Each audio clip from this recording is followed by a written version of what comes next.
Aš manau, kad po šitos konferencijos parodos Lietuva tikrai inovacijų įsisavinime tikrai padarys labai tokį spartų žingsnį, nes Lietuvai yra labai svarbu, kad artimiausiu metu inovacijų įsisavinimas pagerėtų.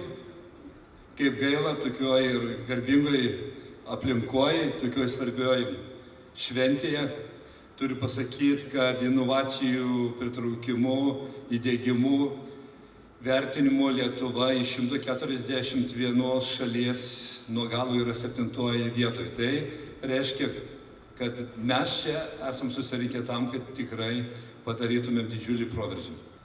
To proveržio įgyvendinimui mes jau esam Lietuvoje sukūrę visas įmanomas sąlygas. Ir vieną iš jų norėčiau paminėti, tai kad 2007-2013 metų finansinėje perspektyvoje numatytos lėšos buvo panaudotos verslo ir mokslo slėnių kūrimui. Tai yra sukurta infrastruktūra, yra sukurtos laboratorijos, o dabar belieka visą šią infrastruktūrą užpildyti žiniomis, mokslo, tam tikrų turinių, žmogiškojų kapitalų. Ir ta, aš manau, sinergija tikrai duos mums labai pozityvius rezultatus mūsų valstybė.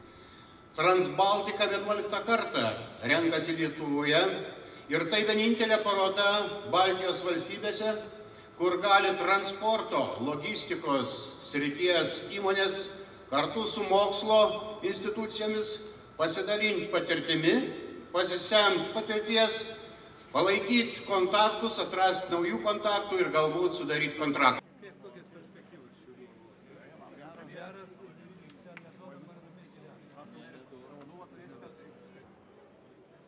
Dabar jau reikėtų skrauti.